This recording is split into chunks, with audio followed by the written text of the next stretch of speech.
ಎಲ್ರಿಗೂ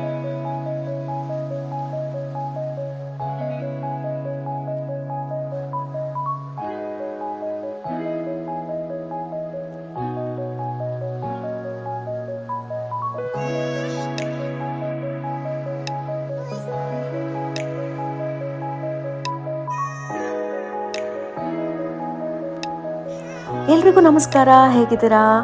ನಾನು ಚೆನ್ನಾಗಿದ್ದೀನಿ and welcome to Krishni Talks, my YouTube channel. So ಇವತ್ತಿನ ವಿಡಿಯೋ ಕಂಪ್ಲೀಟಾಗಿ ತಿರುಮಲ ಬೆಟ್ಟನ ಹೇಗೆ ಹತ್ತದೆ, ಎಷ್ಟು ಸಮಯ ತಗೊಳ್ತು ಅನ್ನೋದ್ರ ಮೇಲೆ ಡಿಪೆಂಡ್ ಆಗಿರುತ್ತೆ. ಎಷ್ಟು ಬಿಸಿಲಿತ್ತು ಗೊತ್ತಾ, ಅಲ್ಲಿ ಒಂದು ಸ್ವಲ್ಪನೂ ನಡೆಯೋಕ್ಕೆ ಆಗಲಿಲ್ಲ, ಅಷ್ಟು ಬಿಸಿಲಿತ್ತು. ಬಿಕಾಸ್ ನಾನು ಬರೀ ಕಾಲಲ್ಲಿ ನಡೆದಿರೋದ್ರಿಂದ ಸ್ವಲ್ಪ ಕಷ್ಟ ಆಯಿತು ಅಂತಲೇ ಹೇಳ್ಬೋದು. ಸೊ 2 ಗಂಟೆ ಮಧ್ಯಾಹ್ನದಲ್ಲಿ ನಾನು ಶುರು ಮಾಡಿದ್ದು. ಇಲ್ಲಿ ನೀವು ನೋಡ್ಬೋದು ಎಲ್ಲ ಒಂದು ಸ್ಟೆಪ್ಸ್ಗಳಿಗೂ ಅರಿಶಿನ ಕುಂಕುಮ ಇಟ್ಕೊಂಡು ಮತ್ತು ಕರ್ಪೂರನ ಹಚ್ಕೊಂಡು ಹೋಗಿದ್ದಾರೆ. ಅಂದರೆ ಕೆಲವೊಬ್ಬರು ಹರಕೆ ಹೊತ್ಕೊಂಡಿರ್ತಾರೆ, ಇನ್ನು ಕೆಲವರು ಪ್ರತಿನಿತ್ಯ ಅಂದರೆ ಪ್ರತಿ ಸಲ ಬಂದಾಗ ಈ ರೀತಿಯಾಗಿ ಮಾಡ್ತೀನಿ ಅಂತ ಹೇಳಿ ಅಂದ್ಕೊಂಡಿರ್ತಾರೆ. ಸೊ ಹಾಗಾಗಿ ಈ ರೀತಿಯಾಗಿ ಅರಿಶಿನ ಕುಂಕುಮ ಗಂಧ ಎಲ್ಲವನ್ನು ಇಟ್ಕೊಂಡು ಹೋಗಿರ್ತಾರೆ. ಒಬ್ಬೊಬ್ಬರ ಭಕ್ತಿ ಒಂದೊಂದು ರೀತಿ. ಸೊ 3550 ಸ್ಟೆಪ್ಸ್ ಇದೆ. ಸೊ ನನಗೆ ಇಲ್ಲಿಗೆ ಬರೋಷ್ಟರಲ್ಲೇ ತುಂಬ ಸುಸ್ತಾಗ್ಬಿಟ್ಟಿತ್ತು. ಅರೌಂಡ್ 500 ಸ್ಟೆಪ್ಸ್ ಆಗಿತ್ತು ಅಷ್ಟೇ. ತುಂಬ ಅಂದರೆ ತುಂಬಾ ಸ್ಟಾರ್ಟಿಂಗಲ್ಲಿ ತುಂಬ ಸ್ಟೀಪಿ ಇರುತ್ತೆ, ತುಂಬ ಇನ್ಕ್ಲೈನ್ ಅಂದರೆ ಎತ್ತರದ ವೈಸು ಇರುತ್ತೆ ಸ್ಟೆಪ್ಸ್ ಎಲ್ಲನೂ, ತುಂಬ ಕಷ್ಟ ಆಗುತ್ತೆ. ಈ ವಿಡಿಯೋನಲ್ಲಿ ಹೇಳ್ತಾ ಇದ್ದೀನಿ. ಅವರು ನೋಡಿ ಯಾವ ರೀತಿಯಾಗಿ ಅರಿಶಿನ ಕುಂಕುಮ ಇಟ್ಕೊಂಡು ಕರ್ಪೂರನ ಹಚ್ಕೊಂಡು ಬರ್ತಾ ಇದ್ದಾರೆ. ನಾವು ಬರೀ ನಡೆಯೋದಕ್ಕೆ ನಮ್ಗೆ ಅಷ್ಟು ಕಷ್ಟ ಆಗೋದಾದರೆ ಈ ಥರ ಎಲ್ಲ ಹಚ್ಕೊಂಡು ಬಕ್ಕೊಂಡೇ ಬರೋರಿಗೆ ಇನ್ನೂ ಕಷ್ಟ ಆಗುತ್ತೆ. ನೀವು ಯಾರ್ಯಾರು ತಿರುಮಲ ಬೆಟ್ಟವನ್ನು ಹತ್ತಿದ್ದೀರಾ ಕಾಮೆಂಟಲ್ಲಿ ತಿಳಿಸಿ. 1100 ಸ್ಟೆಪ್ಸನ್ನು ಆಲ್ರೆಡಿ ಹತ್ತಿದ್ದಾಗಿತ್ತು.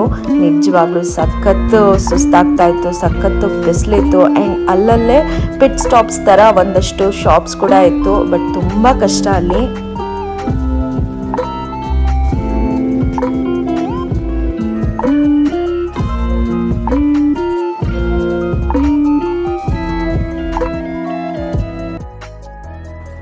ಗಾಳಿ ಗೋಪುರ ಅಂತ ಹೇಳಿ ಬಸ್ಸಲ್ಲಿ ಕಾರಲ್ಲಿ ಬರೋರಿಗೆಲ್ಲನೂ ಕೂಡ ನೈಟಲ್ಲಿ ಲೈಟ್ಸ್ ಆನ್ ಮಾಡ್ತಾರೆ, ತುಂಬ ಚೆನ್ನಾಗಿ ಕಾಣುತ್ತೆ.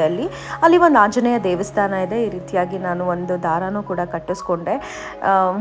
ಆಂಜನೇಯ ಅಂತಂದರೆ ಅಭಯ ಹಸ್ತವನ್ನು ನೀಡೋವಂಥವನು. ಸೊ ಹಾಗಾಗಿ ಎಲ್ಲೇ ಹೋದರೂ ಆಂಜನೇಯ ಸ್ವಾಮಿನ ಚೆನ್ನಾಗಿ ಬೇಡ್ಕೊಳ್ಳಿ. ಶ್ರೀರಾಮನ ಶ್ರೀರಕ್ಷೆ ಖಂಡಿತವಾಗ್ಲೂ ನಮಗೆ ಸಿಗುತ್ತೆ ಅಂತ ಹೇಳ್ಬೋದು.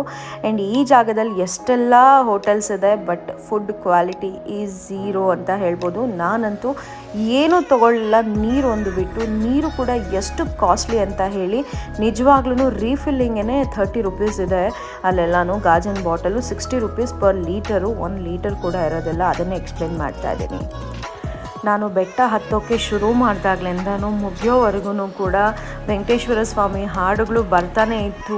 ಕೇಳಿ ಕೇಳಿ ಕೇಳಿ ಎಲ್ಲ ವೀಡಿಯೋಸಲ್ಲೂ ಕೂಡ ಸಾಂಗ್ಸ್ ಬಂದಿದೆ. ಸೊ ಹಾಗಾಗಿ ನನ್ನ ಆಡಿಯೋನ ಮ್ಯೂಟ್ ಮಾಡಿದ್ದೀನಿ, ಬಿಕಾಸ್ ಕಾಪಿ ರೈಟ್ ಆಗುತ್ತೆ ಅಂತ ಹೇಳಿ. ಆ್ಯಂಡ್ ಹಾಗೆಯೇ ಈ ಹೋಟೆಲ್ಸಲ್ಲಿ ನೀವು ಕೂಡ ಹೋದರೆ ಜಸ್ಟ್ ಫ್ರೂಟ್ಸು, ಈ ಥರ ಎಳ್ನೀರು ಏನಾದರೂ ಇದ್ದರೆ ಮಾತ್ರ ಕುಡೀರಿ. ಇಲ್ಲ ಅಂತಂದರೆ ಬೇರೆ ಏನು ತಿನ್ನೋಕ್ಕೆ ಹೋಗಬೇಡಿ, ಏನು ಚೆನ್ನಾಗಿರಲ್ಲ, ಏನು ಕ್ವಾಲಿಟಿ ಇರೋದಿಲ್ಲ ಅಂತ ಹೇಳ್ಬೋದು. ಆ್ಯಂಡ್ ಅದ್ರ ಜೊತೆಯಲ್ಲಿ ಇಲ್ಲಿ ನೀವು ನೋಡ್ತಿರ್ಬೋದು ಕಂಬಗಳ ಮೇಲೆ ಎಲ್ಲ ಹರಿನಾಮಗಳನ್ನು ಬರೆದಿದ್ದಾರೆ. ಅಂದರೆ ವೆಂಕಟೇಶ್ವರ ಸ್ವಾಮಿ ರಿಲೇಟೆಡ್ ವರ್ಡ್ಸು. ಅವನಿಗೆ ಅಭಿಷೇಕ ಪ್ರಿಯ, ಅಲಂಕಾರ ಪ್ರಿಯ, ಮತ್ತು ನಾವು ಎಷ್ಟು ಹಾಡಿ ಹೊಗಳ್ತೀವಿ ಅದಷ್ಟು ಖುಷಿ ಪಡುವಂಥ ದೇವರು ವೆಂಕಟೇಶ್ವರ ಸ್ವಾಮಿ. ಸೊ ಹಾಗಾಗಿ ನೋಡಿ ನಾನಲ್ಲಿ ತೋರಿಸ್ತಾ ಇದ್ದೀನಿ. ಸಾಕಷ್ಟು ದೇವಸ್ಥಾನ ಜಾಗದಲ್ಲಿ ಈ ಥರ ಕಲ್ಲಿನ ಮನೆಗಳನ್ನು ಕಟ್ಟುವಂಥದ್ದು ವಾಡಿಕೆ. ಯಾಕೆ ಅಂತಂದರೆ ಆ ಕಲ್ಲುಗಳನ್ನು ಕಟ್ಟೋದ್ರಿಂದ ನಾವು ಮನಸ್ಸಲ್ಲಿ ಆಸೆ ಪಡ್ತೀವಲ್ಲ, ನಮ್ಮ ಡ್ರೀಮ್ ಹೌಸ್ ಅಂತ ಹೇಳಿ, ಕನಸಿನ ಮನೆ ಸಾಕಾರ ಆಗುತ್ತೆ ಅಂತ ಹೇಳ್ಬೋದು. ಸೊ ತುಂಬ ಜಾಗದಲ್ಲಿ ಆ ಥರ ಕಟ್ತಾರೆ. ಆ್ಯಂಡ್ ಹಾಗೆ ಇದೊಂದು ಸ್ಪೆಷಲ್ ಅನಿಮಲ್ ಅಂತ ಹೇಳ್ಬೋದು. ಆ ಕಡೆ ಜಿಂಕೆ ಅಲ್ಲ, ಈ ಕಡೆ ಕತ್ತೆ ಅಲ್ಲ, ಆ ಥರ ಇತ್ತು, ಸಖತ್ತು ದೊಡ್ಡದಾಗಿ. ಆ್ಯಂಡ್ ಇಲ್ಲಿ ನೀವು ನೋಡ್ಬೋದು ತೆಲುಗುನಲ್ಲಿ ಗೋವಿಂದನ ಒಂದು ವಿಷಯಗಳನ್ನು, ಅವನನ್ನು ಪ್ರೀತಿಸುವಂತಹ ಪದಗಳನ್ನು ಎಲ್ಲ ಬರೆದಿದ್ದಾರೆ. ಸಖತ್ ಇಂಟ್ರೆಸ್ಟಿಂಗ್ ಆಗಿತ್ತು. ಯಾಕೆ ಅಂತಂದರೆ ಎಷ್ಟು ಪದಗಳಿಂದ ವರ್ಣಿಸಿದ್ರು ವೆಂಕಟೇಶ್ವರನಿಗೆ ಸಾಲದು. ಆ್ಯಂಡ್ ಇನ್ನೊಂದು ಮಾತಿದೆ, ಶ್ರೀನಿವಾಸನ ದರ್ಶನ ಮಾಡ್ಕೊಂಡು ಈಚೆ ಬಂದಮೇಲೆ ನಮಗೆ ನೆನಪೇ ಇರಲ್ಲ. ಆ್ಯಂಡ್ ಆ ಇನ್ಸಿಡೆಂಟ್ ನನಗೂ ಕೂಡ ಆಯಿತು ಅಂತ ಹೇಳ್ಬೋದು. So finally I reach it this place. Anjaneya ಸ್ವಾಮಿಯ ದೇವಸ್ಥಾನ ಇದೆ, ಸ್ಟ್ಯಾಚ್ಯೂ ಇದೆ. ಅಲ್ಲಂತೂ ಸಾಕಷ್ಟು ಗಂಟೆಗಳನ್ನು ಕಟ್ಟಿದ್ರು, ಬೀಗ ಲಾಕ್ಸನ್ನು ಮಾಡಿದ್ರು. ಏನಕ್ಕೆ ಅಂತ ನನಗೆ ಗೊತ್ತಾಗಿಲ್ಲ. ಮೇ ಬಿ ಅವ್ರು ಅಂದ್ಕೊಂಡಿರೋ ವಿಷಸ್ಸು ಫುಲ್ಫಿಲ್ ಆದರೆ ಆ ಥರ ಮಾಡ್ತಾರೆ ಅಂತ ಅಂದ್ಕೊಂಡೆ ನಾನು. ಆ್ಯಂಡ್ ಹಾಗೆ ಅಲ್ಲೊಂದು ಫಾರೆಸ್ಟ್ ಅವ್ರದ್ದು ಮ್ಯೂಸಿಯಂ ಕೂಡ ಇತ್ತು. ಬಟ್ ನಾನು ಅಲ್ಲೇನು ವಿಸಿಟ್ ಮಾಡಲಿಲ್ಲ, ಬಿಕಾಸ್ ಲೇಟ್ ಆಗಿಬಿಡುತ್ತೆ. ಮತ್ತು ನಾನೇನು ಟಿಕೆಟ್ ಮಾಡಿಸ್ಕೊಂಡಿರಲಿಲ್ಲ. ಸೊ ಹೋಗಬೇಕಿತ್ತು, ರೂಮು ಬುಕ್ ಮಾಡಿರಲಿಲ್ಲ. ಸೊ ಹಾಗಾಗಿ ನಾನು ಅಲ್ಲಿ ಯಾವ ಮ್ಯೂಸಿಯಮ್ನು ಕೂಡ ನೋಡಲಿಲ್ಲ. ನೀವು ಅಷ್ಟೇ ಮಿಸ್ ಮಾಡಬೇಡಿ. ತಿರುಪತಿಗೆ ಹೋದರೆ ಸಾಕಷ್ಟು ದೇವಸ್ಥಾನಗಳಿದೆ ಹತ್ರದಲ್ಲೇ. ಆ್ಯಂಡ್ ಹಾಗೆ ಮ್ಯೂಸಿಯಮ್ಸ್ ಕೂಡ ಇದೆ. ಸೊ ನೀವು ಅಲ್ಲಿಗೆ ವಿಸಿಟ್ ಮಾಡಿ ಬನ್ನಿ, ಓಕೆನಾ. ಆ್ಯಂಡ್ ಇಷ್ಟು ವರ್ಷ ನಾನು ನೋಡಿ ಜಿಂಕೆ ಎಲ್ಲರೂ ಎಷ್ಟು ಹತ್ತಿರಕ್ಕೆ ಹೋಗಿದ್ರು ಅಂತ ಅಂದರೆ ಎಲ್ಲರೂ ನಾನು ಕೂಡ ಮುಟ್ಟೋದಕ್ಕೆ ಟ್ರೈ ಮಾಡಿದೆ. ಬಟ್ ಹೊಡೋಗ್ಬಿಡ್ತು, ಜಸ್ಟ್ ಹಾಗೆ ಟಚ್ ಮಾಡ್ತಿದ್ದಂಗೆ ಹೊರಡೋಗ್ಬಿಡ್ತು ಅದು ಅಂತ ಹೇಳ್ಬೋದು. ಆ್ಯಂಡ್ ಆ್ಯಕ್ಚುಲಿ ಈ ಥರ ನಾವು ಅದರ ಹತ್ರಕ್ಕೆ ಹೋಗೋದು, ಮುಟ್ಟೋದು ಇದೆಲ್ಲ ತಪ್ಪು. ಬಟ್ ಆದ್ರೂ ಯಾರೂ ಅದನ್ನು ತಲೆ ಕೆಡಿಸ್ಕೊಳ್ಳಿಲ್ಲ. ಅದು ಹತ್ತಿರಕ್ಕೆ ಬಂದಿದೆ ಅನ್ನೋ ಕಾರಣಕ್ಕೇ ಮಾಡ್ತಾಯಿದ್ರು. ಸೊ ಅದನ್ನೇ ನಾನು ಕೂಡ ಎಕ್ಸ್ಪ್ಲೈನ್ ಮಾಡ್ತಾ ಇದ್ದೆ. ನನಗೂ ಕೂಡ ಆಸೆ ಆಯಿತು, ಬಿಕಾಸ್ ನಮ್ಮ ಹಳ್ಳಿ ಹತ್ರನೂ ಈ ಥರದ್ದು ಜಿಂಕೆಗಳು, ಕೃಷ್ಣ ಮೃಗ ಅಂತ ಹೇಳ್ತಾರಲ್ಲ, ಅದೆಲ್ಲ ಜಾಸ್ತಿನೇ ಇದೆ, ಬ್ಲ್ಯಾಕ್ ಬಗ್ಸ್ ಅಂತ ಹೇಳಿ. ಸೊ ಅದರ ರಿಸರ್ವ್ ಫಾರೆಸ್ಟೇ ಇದೆ ಕೊಡಗೇನಹಳ್ಳಿ ಹತ್ರ. ಸೊ ಯಾರಾದರೂ ಹತ್ರದವ್ರು ಇದ್ದರೆ ಪ್ಲೀಸ್ ಡೂ ವಿಸಿಟ್. ಯಾಕೆ ಅಂತಂದರೆ ಫಾರೆಸ್ಟು ಎಲ್ಲವೂ ಕೂಡ ಈಗ ಸರ್ವನಾಶ ಆಗೋಗ್ತಾ ಇದೆ. ಅದು ಇರೋ ಮುಂಚೆ ನಾವು ಅದನ್ನು ಉಳಿಸ್ಕೋಬೇಕು, ಬೆಳೆಸ್ಕೋಬೇಕು, ಅದನ್ನು ಕಾಪಾಡ್ಕೊಳ್ಬೇಕು. ಸೊ ಫೈನಲಿ ನಾನು ರೋಡಿಗೆ ಬಂದಾಯಿತು. ಕಾಣಿಸ್ತಾನೆ ಇರಲಿಲ್ಲ ರೋಡು. ಸೊ ಅದಾದಮೇಲೆ ಸಾಕಷ್ಟು ದೂರ ಟ್ರಾವೆಲ್ ಮಾಡಿದಾದಮೇಲೆ ಈ ಜಾಗಕ್ಕೆ ಬಂದ್ವಿ. ಇಲ್ಲಿ ನೋಡಿ ಹೇಗೆ ಸರ್ಕಸ್ ಮಾಡ್ತಿದ್ದಾರೆ ಅಂತ ಹೇಳಿ. 3000 ಸ್ಟೆಪ್ಸ್ ಆಗಿದೆ. 3000 ಸ್ಟೆಪ್ಸ್ ಆದಮೇಲೆ ಆ ಜಾಗದಲ್ಲಿ ಯಾವ ರೀತಿಯಾಗಿ ಜನದ ಹರಕೆ ಇರುತ್ತೆ ಅಂತಂದರೆ ಮಂಡಿನಲ್ಲಿ ಹೋಗ್ತಾರೆ. ಮಂಡಿ ಕಾಲಲ್ಲಿ ಅದು ಒಂದಷ್ಟು ಸ್ಟೆಪ್ಸ್ ಇದೆ, ಅದನ್ನು ಹತ್ತುವಂಥದ್ದು. ಖಂಡಿತ ನಾನಂತೂ ಆ ಪ್ರಯತ್ನವನ್ನು ಮಾಡೋಕ್ಕೆ ಹೋಗಲಿಲ್ಲ. ಸೊ ಅಷ್ಟೊತ್ತಿಗೆ ಆಲ್ಮೋಸ್ಟ್ 6:30 ಆಗೋಗ್ಬಿಟ್ಟಿತ್ತು. ಸೊ ಎಷ್ಟು ಡಾರ್ಕ್ ಆಗಿಬಿಟ್ಟಿದೆ. ಬಟ್ ಆದ್ರೂ ಅಲ್ಲೆಲ್ಲ ಓಡಾಡ್ತಾಯಿದ್ರು. ಅಷ್ಟೊಂದು ರಶ್ ಏನಿರಲಿಲ್ಲ. ಬಟ್ ಓಕೆ ಫೈನ್ ಅನ್ನೋ ಥರ ಇದ್ದರು. ಅಲ್ಲಲ್ಲಿ ಜನ ಕಾಣಿಸ್ಕೋತಾ ಇದ್ರು. ಆದರೆ ಬೆಟ್ಟದ ಮೇಲೆ ಹೋದಾಗಿನ ಸೀನ್ ವಾಸ್ ಡಿಫ್ರೆಂಟ್. ನಾನು ಅಂದ್ಕೊಂಡೆ ಫ್ರೀ ದರ್ಶನಕ್ಕೆ ಹೋಗೋಣ ಅಂತ. ಆದರೆ ಫ್ರೀ ದರ್ಶನಕ್ಕೆ ಹೋಗಿದ್ದಿದ್ರೆ ಫಾರ್ ಶ್ಯೋರ್ ನನ್ನ ಕತೆ ಮುಗಿತಾ ಇತ್ತು ಅಂತಲೇ ಹೇಳ್ಬೋದು. ಅಷ್ಟೊಂದು ಕ್ರೌಡ್ ಇತ್ತು ಅಲ್ಲಿ. ಆ್ಯಂಡ್ ಇನ್ನೇನು ಸ್ವಲ್ಪ ದೂರದಲ್ಲೇ ಇತ್ತು ಫೈನಲ್ ಡೆಸ್ಟಿನೇಷನ್. ಬಂದೇ ಬಿಟ್ವಿ ಅಲ್ಲಿಗೆ. ಕೊನೆಯ ಮೆಟ್ಟಿಲು ಆ ಜಾಗ. ಆ್ಯಂಡ್ ಇಲ್ಲಿ ನೋಡಿ ಕೋತಿಗಳು ಮಂಗೂರ್ ಅನ್ಸುತ್ತೆ ಇದು. ಸೊ ಅದರ ಬಾಲ ನೋಡಿ ಎಷ್ಟು ಉದ್ದ ಇದೆ ಅಂತ ಹೇಳಿ. ಇದು ನೋಡಿ ಒಂದು ರೀತಿ ವ್ಯಾಯಾಮ ಮಾಡ್ತಿದೆ ಅಂತ ಹೇಳ್ಬೋದು ಕೋತಿ. ಇಲ್ಲ ಅದು ಡಿಸ್ಟರ್ಬ್ ಆಗಿ ಒಂದು ರೀತಿ ಪೀಸ್ನ ಎಕ್ಸ್ಪೆಕ್ಟೇಷನ್ ಇಟ್ಕೊಂಡು ಆ ರೀತಿಯಾಗಿ ಕೂತಿತ್ತೇನೋ ಅನ್ನೋ ಥರನೇ ಇತ್ತು. ಸೊ ಇಲ್ಲಿ ನಾವು ನೋಡ್ತಾ ಇದ್ದೀವಿ ಯಾವ ರೀತಿಯಾಗಿ ಅವರು ಹತ್ಕೊಂಡು ಹೋಗ್ತಾ ಇದ್ದಾರೆ ಅಂತ. ಆ್ಯಕ್ಚುಲಿ ಇದು ಇನ್ನೊಂದು ಫೋನಲ್ಲಿ ಮಾಡ್ಕೊಂಡಿದ್ದ ವಿಡಿಯೋ. ಸೊ ಹಾಗಾಗಿ ಇದನ್ನು ಹಾಕ್ತಾಯಿದ್ದೀನಿ. ಸೊ ಈ ಒಂದು ವಿಡಿಯೋ ಮಾಡ್ಕೊಂಡಿದ್ದ ಟೈಮ್ನಲ್ಲಿ ಆಲ್ಮೋಸ್ಟ್ ನಾನು ತಿರುಮಲನ ರೀಚ್ ಆಗಿಬಿಟ್ಟಿದ್ದೆ. ಅಲ್ಲಿಂದ ನಾನು ಲಗೇಜ್ ಕೌಂಟ್ರಿಗೆ ಹೋಗಬೇಕಿತ್ತು. ಎಸ್, ಇದನ್ನು ನಾನು ನಿಮ್ಗೆ ಹೇಳಲೇಬೇಕು. ಈ ಫೆಸಿಲಿಟಿ ಮಾತ್ರ ತುಂಬಾ ಚೆನ್ನಾಗಿದೆ. ನೀವು ಅಲಿಪಿರಿನಲ್ಲಿ ಬೆಟ್ಟನ ಹತ್ತಕ್ಕೆ ಶುರು ಮಾಡ್ತೀರಾ ಅಂತಂದರೆ ನಿಮ್ಮ ಹತ್ರ ಏನೇನು ಲಗೇಜ್ ಇರುತ್ತೆ ಇನ್ಕ್ಲೂಡಿಂಗ್ ಚಪ್ಪಲಿ ನೀವು ಲಗೇಜ್ಗೆ ಹಾಕ್ಬಿಡ್ಬೋದು. ಅವ್ರ ಮೇಲೆಗೆ ಪಾಸ್ ಮಾಡಿರ್ತಾರೆ. ನಾವು ಬೆಟ್ಟ ಹತ್ತಿ ರೀಚ್ ಆದಮೇಲೆ ನಮ್ಮ ಲಗೇಜಸನ್ನು ಕಲೆಕ್ಟ್ ಮಾಡ್ಕೋಬಹುದು. And very easy. ನಾವು ಬೆಟ್ಟನ ಹತ್ತುತ್ತಿದ್ದಂಗೆ ನಮಗೆ ಲಗೇಜ್ ಕೌಂಟರ್ ಕೂಡ ಸಿಗುತ್ತೆ. ಸೊ ಅಲ್ಲಿ ನಾವು ಕಲೆಕ್ಟ್ ಮಾಡ್ಕೋಬೋದು. ಮೊಬೈಲ್ ಫೋನು, ಲ್ಯಾಪ್ಟಾಪ್ ಈ ಥರ ವಸ್ತುಗಳನ್ನು ಬ್ಯಾಗಲ್ಲಿ ಇಡೋ ಹಾಗಿಲ್ಲ. ಬರೀ ಬಟ್ಟೆ ಏನಾದರೂ ಇದ್ದರೆ ನಾವಲ್ಲಿ ಲಗೇಜನ್ನು ಡ್ರಾಪ್ ಮಾಡ್ಬೋದು. ಸೊ ಅವ್ರು ನಮಗೆ ಬೆಟ್ಟದ ಮೇಲೇ ತಲುಪಿಸ್ತಾರೆ. ಈ ಫೆಸಿಲಿಟಿ ಮಾತ್ರ ನನಗೆ ತುಂಬಾ ಖುಷಿ ತಂದಂತಹ ವಿಚಾರ. ಆ್ಯಂಡ್ ನೀವು ನೋಡ್ತಾ ಇದ್ದೀರಾ ಇಲ್ಲಿ ಎಷ್ಟು ಜನ ಫ್ರೀ ದರ್ಶನದಲ್ಲಿ ಲಾಕ್ ಆಗಿದ್ದಾರೆ ಅಂತ. ಫಾರ್ ಶ್ಯೂರ್ 10 to 12, 15 ಅವರ್ಸ್ವರೆಗೂ ತೊಗೊಳುತ್ತಂತೆ ಈ ಥರ ಫ್ರೀ ದರ್ಶನದವರಿಗೆ ದರ್ಶನ ಮಾಡೋದಕ್ಕೆ. ಆ್ಯಂಡ್ ಇನ್ನೊಂದು ವಿಷಯ, ಜಯ ವಿಜಯ ಅಂತ ಹೇಳಿ ಇರುತ್ತೆ, ಅಲ್ಲಿಗೆ ಮಾತ್ರನೇ ಫ್ರೀ ದರ್ಶನದವ್ರನ್ನ ಬಿಡ್ತಾರೆ. ಆದರೆ ಈ ಸಲ ನಾನು ಮಾಡಿದ ದರ್ಶನ ಮಾತ್ರ wow, ultimate life time experience. ಒಂದೇ ಒಂದು ಬಾಗಿಲ ಹಂತ ಅಷ್ಟೇ ಇತ್ತು ನನಗೆ ಮತ್ತು ವೆಂಕಟೇಶ್ವರ ಸ್ವಾಮಿಗೆ. ಅಷ್ಟು ಹತ್ತಿರಕ್ಕೆ ಹೋಗಿದ್ದೆ. ಆ್ಯಂಡ್ ಲಕ್ಸುರಿ ಹೋಟೆಲ್ಸ್ ಇದೆ.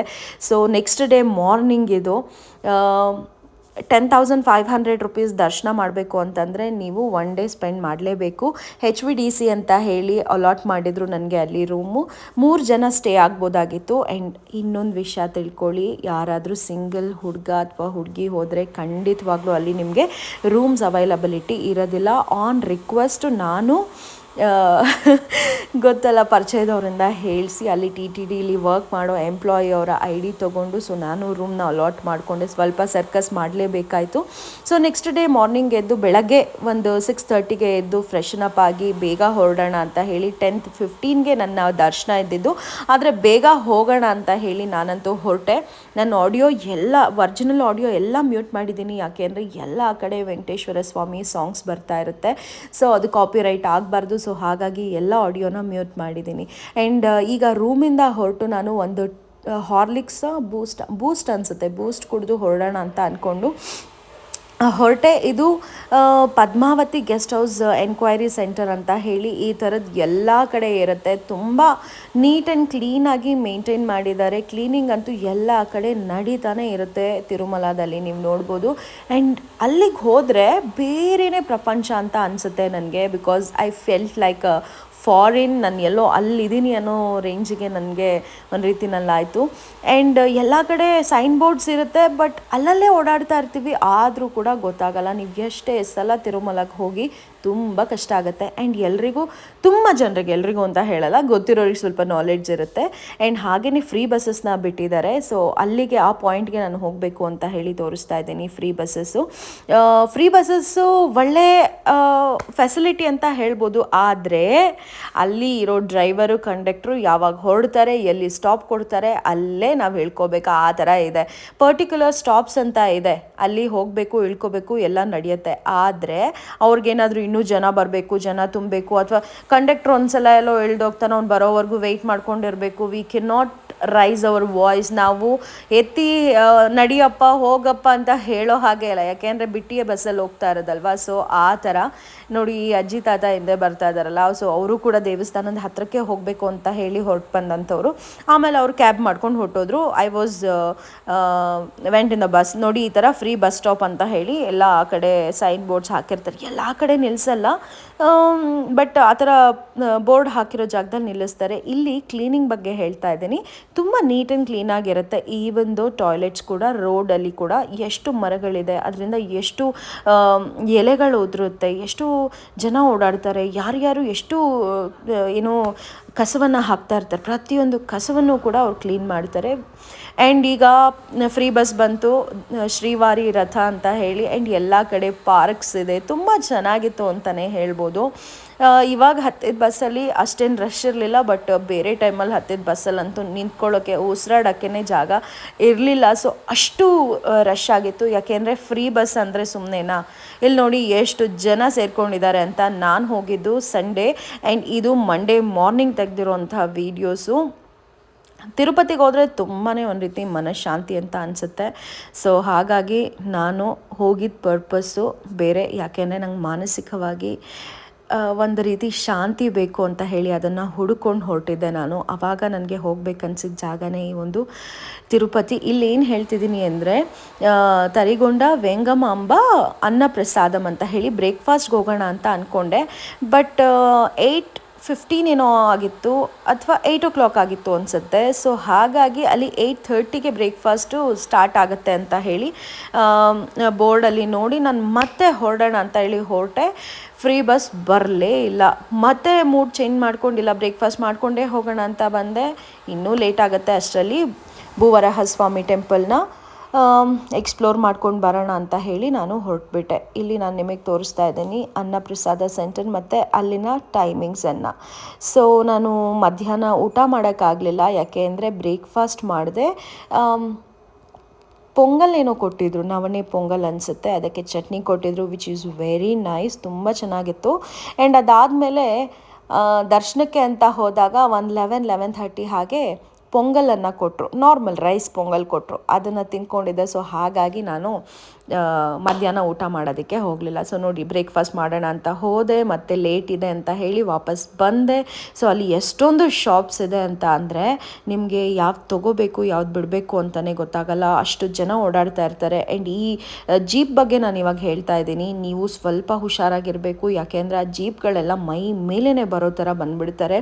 ಬಿಕಾಸ್ ಟೂರಿಸ್ಟ್ ಜಾಗ ಅಲ್ವಾ, ಟೂರಿಸ್ಟನ್ನು ಅಟ್ರ್ಯಾಕ್ಟ್ ಮಾಡೋದಕ್ಕೆ, ಅವರ ಒಂದು ವೇಳೆನ ಬೇಯಿಸ್ಕೊಳ್ಳೋದಕ್ಕೆ ಸೊ ಅವರೇನಾದರೂ ಟ್ರಿಕ್ಸ್ನ ಮಾಡಲೇಬೇಕಾಗತ್ತೆ ಜೀಪ್ನವರು. ಟ್ಯಾಕ್ಸಿ ಸರ್ವಿಸ್ ಎಲ್ಲ ತುಂಬಾ ಇದೆ. ಆ್ಯಂಡ್ ಈ ಆನೆ ಹತ್ರ ಅಂತೂ ಹೋಗ್ತಿದ್ದಂಗೆ ಅಯ್ಯಪ್ಪ ಫುಲ್ ಜೋರಾಗಿ ಗದ್ರು ಬಿಟ್ಟ. ನನಗಂತೂ ಶಾಕ್ ಆಗಿ ವಾಪಸ್ ಬಂದುಬಿಟ್ಟೆ. ಯಾಕೆಂದರೆ ದುಡ್ಡು ಕೊಟ್ಟು ಆಶೀರ್ವಾದ ತೊಗೋಬೇಕಂತೆ, ಆದರೆ ನಾವು ಫೋಟೋ ವಿಡಿಯೋ ಏನೂ ಮಾಡ್ಕೊಳ್ಳೋಂಗಿಲ್ಲ. ಸಖತ್ ಬೇಜಾರಾಗೋಯ್ತು. ಸರಿ ಅಂತ ಹೇಳಿ ನಾನು ಹಾಗೆ ವಾಪಸ್ ಬಂದು ಸೊ ಈಗ ನಡ್ಕೊಂಡೇ ಹೋದೆ ಅನಿಸುತ್ತೆ. ಬಸ್ಸಿಗೆ ವೆಯ್ಟ್ ಮಾಡಿ ಮಾಡಿ ಮಾಡಿ ಮಾಡಿ ನನಗೆ ಬಸ್ಸು ಬರಲಿಲ್ಲ. ಸೊ ಅದಾದಮೇಲೆ ನಾನು ಮ್ಯಾಪನ್ನು ಹಾಕ್ಕೊಂಡು ಹಾಗೆ ಹೊರಟ್ಬಿಟ್ಟೆ. ಸೊ ಇವಾಗ ಎಲ್ಲಿಗೆ ಹೋಗ್ತಾ ಇದ್ದೀನಿ ಅಂದರೆ ಭೂವರಹಸ್ವಾಮಿ ಟೆಂಪಲ್ಗೆ. ನಿಮ್ಮೆಲ್ರಿಗೂ ಗೊತ್ತಿರುತ್ತೆ, ಭೂವರಹಸ್ವಾಮಿಯನ್ನು ನಾವು ಪೂಜೆ ಮಾಡೋದ್ರಿಂದ, ಆರಾಧನೆ ಮಾಡೋದ್ರಿಂದ ನಮ್ಮ ಭೂಮಿ ಕಷ್ಟಗಳು, ಈ ಲಿಟಿಗೇಷನ್ ಪ್ರಾಪರ್ಟೀಸ್ ಎಲ್ಲ ಜಾಸ್ತಿನೇ ಆಗ್ತಾ ಇರುತ್ತೆ. ಸೊ ಆ ಥರದ್ದೆಲ್ಲನೂ ಸಾಲ್ವ್ ಆಗುತ್ತೆ. ಆ್ಯಂಡ್ ಇನ್ನೊಂದು ವಿಷಯ, if I am not wrong, Venkateshwara ಸ್ವಾಮಿಗೆ ತಿರುಮಲದಲ್ಲಿ ಇರೋದಕ್ಕೆ ಜಾಗ ಕೊಟ್ಟಿರೋದೇ ಭೂವರಹಸ್ವಾಮಿ ಅಂತ ಹೇಳಿ ಏನೋ ಪ್ರತೀತಿ ಇದೆ. ಸೊ ಹಾಗಾಗಿ ಅದು ಮೊದಲನೇದಾಗಿ ವೆಂಕಟೇಶ್ವರ ಸ್ವಾಮಿ ದರ್ಶನ ಮಾಡೋಕ್ಕೆ ಮುಂಚೆ ಈ ದೇವರ ದರ್ಶನ ಮಾಡಬೇಕು ಅಂತ ಇತ್ತು.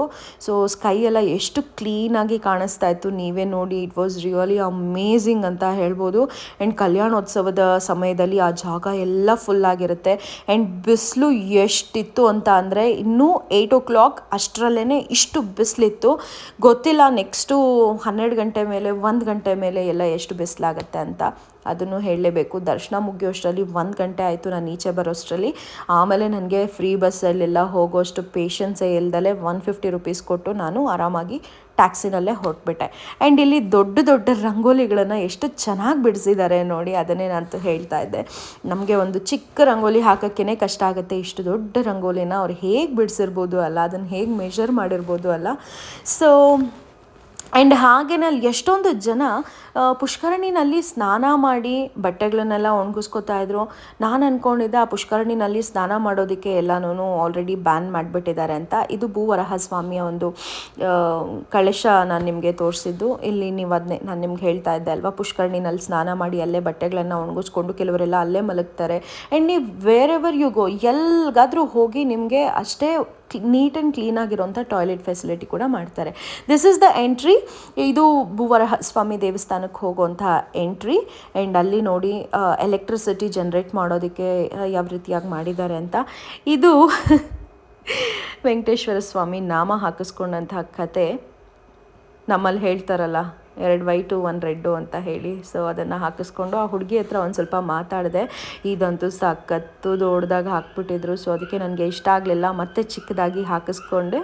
ತುಂಬ ಚೆನ್ನಾಗಿ ಕಾಣಿಸ್ತಾ ಇತ್ತು. ಆ ಹುಡುಗಿ ಹೇಳ್ತಾ ಇದ್ಲು, ದಿನಕ್ಕೇನಿಲ್ಲ ಅಂದ್ರೂ 1,000-2,000 ರೂಪಾಯಿ ಅರ್ನ್ ಮಾಡ್ತಾಳಂತೆ. ಅದರಲ್ಲಿ ಒಂದು 500 ರೂಪಾಯಿ ಖರ್ಚಾಗುತ್ತೆ. ಬೆಳಗ್ಗೆ 1,000 ಅರ್ನ್ ಮಾಡ್ತೀನಿ, ಸಂಜೆ ಬಂದು ಆವಾಗ 1,000 ಅರ್ನ್ ಮಾಡ್ತೀನಿ ಅಂತ ಹೇಳಿ. ಅದಕ್ಕೇನು ಖರ್ಚಾಗುತ್ತೆ, ಒಂದು 100 ರೂಪೀಸು ಕೂಡ ಖರ್ಚಾಗಲ್ಲ. ಬಟ್ ಹಾಗೇ ಏನಾದರೂ ಪೊಲೀಸ್ ಕೈಲಿ ಸಿಕ್ಕಾಕ್ಕೊಂಡ್ರೆ ದುಡ್ದಿದ್ದೆಲ್ಲ ಹೋಗ್ಬಿಡುತ್ತೆ ಅಕ್ಕ ಅಂತ ಹೇಳ್ತಾ ಇದ್ಲು. ಬಟ್ ಆದ್ರೂ ಝೀರೋ ಇನ್ವೆಸ್ಟ್ಮೆಂಟಲ್ಲಿ 1,500 ಒಂದು ದಿನಕ್ಕೆ ದುಡಿಯೋದಿದೆಯಲ್ಲ, ಈಸಿ ಅಲ್ವೇ ಅಲ್ಲ. ಝೀರೋ ಇನ್ವೆಸ್ಟ್ಮೆಂಟ್ ಅನ್ನೋದಕ್ಕಿಂತ ಇದು 0.1% ಇನ್ವೆಸ್ಟ್ಮೆಂಟ್ ಅಂದರೂ ತಪ್ಪಾಗೋದಿಲ್ಲ. ಒಂದು 100 ರೂಪೀಸ್ನ ಸ್ಪೆಂಡ್ ಮಾಡಿರ್ತಾರೆ ನೋಡಿ. ಜೀವನ ಮಾಡಬೇಕು ಅಂತಂದರೆ ನಾವು ಯಾವ ಥರ ಬೇಕಾದರೂ ಒಳ್ಳೆ ದಾರಿನಲ್ಲಿ ದುಡಿಯೋಂಥ ಅವಕಾಶ ನಮಗೆ ಇರುತ್ತೆ. ಅದನ್ನು ನಾವು ರೂಢಿಸ್ಕೊಳ್ಬೇಕು ಅಷ್ಟೇ. ವೆಂಕಟೇಶ್ವರ ಸ್ವಾಮಿ ದೇವಸ್ಥಾನಕ್ಕೆ ಹೋದ್ಮೇಲೆ ಈ ರೀತಿಯಾಗಿ ನಾಮ ಹಾಕಿಸ್ಕೊಳ್ದಲ್ಲೇ ಬಂದರೆ ನಿಜವಾಗ್ಲೂ ಚೆನ್ನಾಗಿರೋದಿಲ್ಲ. ನೀವು ಹೋಗಿದ್ದೀರಾ, ಎಷ್ಟು ಸಲ ಹೋಗಿದ್ದೀರಾ, ಹಾಗೆ ಈ ಥರ ತಿರುಮಲನ ನಾಮವನ್ನು ಹಾಕಿಸ್ಕೊಂಡು ಬಂದಿದ್ದೀರಾ, ಮೆನ್ಷನ್ ಮಾಡಿ. ಓಕೆ.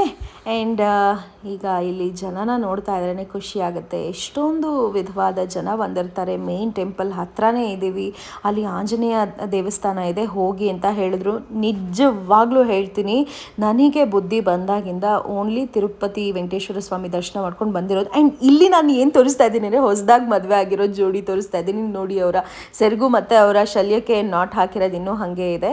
ಆ್ಯಂಡ್ ಇದು ಪುಷ್ಕರಣಿ ಜಾಗ ಅಂತ ಅನಿಸುತ್ತೆ. ಅದಾದ ಮೇಲೆ ವೆಂಕಟೇಶ್ವರ ಸ್ವಾಮಿ ದೇವಸ್ಥಾನದ ಅಪೋಸಿಟ್ಟೇ ಆಂಜನೇಯ ಸ್ವಾಮಿ ಟೆಂಪಲ್ ಇದೆ. ನಿಜವಾಗ್ಲೂ ನಾನು ಇಲ್ಲಿವರೆಗೂ ಹೋಗೇ ಇರಲಿಲ್ಲ. ಅಲ್ಲಿ ಇದೆ ಅನ್ನೋದು ಕೂಡ ನನಗೆ ಗೊತ್ತೇ ಇರಲಿಲ್ಲ. ಅದಕ್ಕೆ ನಾನು ನಿಮಗೆ ಮೆನ್ಷನ್ ಮಾಡಿದೆ. ಅಲ್ಲಿ ರಾಧಾಕೃಷ್ಣ ದೇವಸ್ಥಾನ ಇದೆ, ಆಂಜನೇಯ ದೇವಸ್ಥಾನ ಇದೆ, ಭೂವರಹ ಸ್ವಾಮಿ ದೇವಸ್ಥಾನ ಇದೆ, ಲಕ್ಷ್ಮೀ ನರಸಿಂಹಸ್ವಾಮಿ ದೇವಸ್ಥಾನ ಇದೆ. ಆ್ಯಂಡ್ ಅಲ್ಲಿ ಕಲ್ಚರಲ್ ಸ್ಟೇಜ್ಗಳಿದೆ. ಅಲ್ಲಿ ಯಾವಾಗಲೂ ಕಲ್ಚರಲ್ ಆ್ಯಕ್ಟಿವಿಟೀಸ್ ನಡೀತಾನೇ ಇರುತ್ತೆ. ಸೊ ಪ್ಲೀಸ್ ಅಲ್ಲಿಗೆ ಹೋದಾಗ ಒಂದು ಸ್ವಲ್ಪ ಟೈಮ್ ಸ್ಪೆಂಡ್ ಮಾಡಿ ಅಲ್ಲಿಗೆ ಹೋಗಿ ನೋಡಿಕೊಂಡು ಬನ್ನಿ. ಈಗ ನಾನು ಒಂದಷ್ಟು ಕ್ಲಿಪ್ಪಿಂಗ್ಸನ್ನು ಮಾಡಿಕೊಂಡೆ ವೆಂಕಟೇಶ್ವರ ಸ್ವಾಮಿದು. ಇಲ್ಲಿ ಜನ ನೋಡಿ ದರ್ಶನ ಮಾಡ್ಕೊಂಡು ಬಂದಿರೋರು, ಇನ್ನು ದರ್ಶನಕ್ಕೆ ಕಾಯ್ತಾ ಇರೋವಂಥವ್ರು ಎಷ್ಟು ಜನ ಕಾಯ್ತಾ ಇರ್ತಾರೆ ಅಂತ ಹೇಳಿ ನನಗಂತೂ ತುಂಬಾ ಖುಷಿ ಆಯಿತು ಹೋಗಿದ್ದು. ಇಲ್ಲಿ ನಾವು ಆಂಜನೇಯ ದೇವಸ್ಥಾನಕ್ಕೆ ಹೋಗಬೇಕು ಅಂತ ಹೇಳ್ತಾ ಇದ್ದೀನಿ. ಅಲ್ಲಿ ಮೇಲ್ಗಡೆ ನೋಡಿ, opposite the Venkateshwara Swami temple ಇಲ್ಲಿ ಆಂಜನೇಯ ಸ್ವಾಮಿ ಟೆಂಪಲ್ ಇದೆ. ತುಂಬ ಚೆನ್ನಾಗಿ ಅಲಂಕಾರ ಮಾಡಿದರು. ಜಾಸ್ತಿ ಅದರ ವಿಡಿಯೋನ ತೊಗೊಳೋದಕ್ಕಾಗಲಿಲ್ಲ. ಬಟ್ ಅಲ್ಲಿ ಕರ್ಪೂರ, ತೆಂಗಿನಕಾಯಿ, ದೀಪ ಎಲ್ಲನೂ ಹಚ್ಚಿ ತುಂಬ ಭಕ್ತಿಯಿಂದ ಜನರು ಬೇಡ್ಕೊಳ್ತಾ ಇದ್ರು. ವೆಂಕಟೇಶ್ವರ ಸ್ವಾಮಿಯ ಭಕ್ತಾದಿಗಳು ಪ್ರಪಂಚದ ಮೂಲೆ ಮೂಲೆಯಲ್ಲೂ ಕೂಡ ಇದ್ದಾರೆ. ಸೊ TTD ದೇವಸ್ಥಾನಮ್ಸ್ ಅಂದರೆ ತಿರುಮಲ ತಿರುಪತಿ ದೇವಸ್ಥಾನಮ್ಸ್ ಅಂತ ಟ್ರಸ್ಟನ್ನು ಮಾಡಿಕೊಂಡು ಅದರ ಮೂಲಕ ವೆಂಕಟೇಶ್ವರ ಸ್ವಾಮಿಯ ಒಂದು ವಿಷಯಗಳನ್ನು ಪ್ರಚಾರ ಮಾಡುವಂತಹ, ಹಾಗೆ ಆ ಟ್ರಸ್ಟ್ನ ಮೂಲಕ ಸಾಕಷ್ಟು ಒಳ್ಳೆಯ ಕೆಲಸಗಳನ್ನು ಮಾಡುವಂಥ ಒಂದು ಕಾರ್ಯ ನಡೀತಾ ಇದೆ.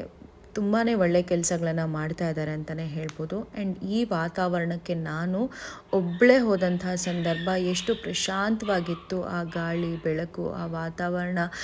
ತಿರುಮಲದ ಯಾವುದೇ ಭಾಗಕ್ಕೆ ಹೋದರೂ ಕೂಡ ವೆಂಕಟೇಶ್ವರನ ನಾಮಸ್ಮರಣೆ ನಡೀತಾನೇ ಇತ್ತು. ನನಗಂತೂ ಒಂದು ರೀತಿ ಯಾವುದೋ ಒಂದು ಸ್ವರ್ಗ ಲೋಕಕ್ಕೆ ಬಂದಂತಹ ಅನುಭವ ಆಯಿತು. ಅಫ್ಕೋರ್ಸ್ ಹೌದು, ಕಮರ್ಷಿಯಲ್ ಈ ಶಾಪ್ಸ್ ಹತ್ರ, ಬಸ್ಸಲ್ಲಿ ಆಗಿರ್ಬೋದು, ಟ್ಯಾಕ್ಸಿ ಹತ್ರ ಆಗಿರ್ಬೋದು, ಒಂದು ಸ್ವಲ್ಪ ಮನಸ್ಸಿಗೆ ವಿಚಲಿತ ಆಗುವಂಥ ಸಂದರ್ಭಗಳು ಕ್ರಿಯೇಟ್ ಆಯಿತು ಕೂಡ. ಅಷ್ಟು ಇದ್ರೂ, ಈ ಒಂದು ಕ್ರೌಡ್ ಇದ್ರೂ ಕೂಡ ಮನಸ್ಸಿಗೆ ಏನೋ ಒಂದು ರೀತಿಯಲ್ಲಿ I am literally connected to the God ಅನ್ನೋ ಥರದಲ್ಲಿ ನನಗೆ ಅನ್ನಿಸ್ತಾ ಇತ್ತು. ನೀವು ಯಾರಿಗಾದರೂ ಮನಃಶಾಂತಿ ಇಲ್ಲ ಅಂತ ಅಂದಾಗ ಒಂದ್ಸಲ ತಿರುಮಲಕ್ಕೆ ಹೋಗಿ ಬನ್ನಿ. ಖಂಡಿತವಾಗ್ಲೂ you will get peace of mind.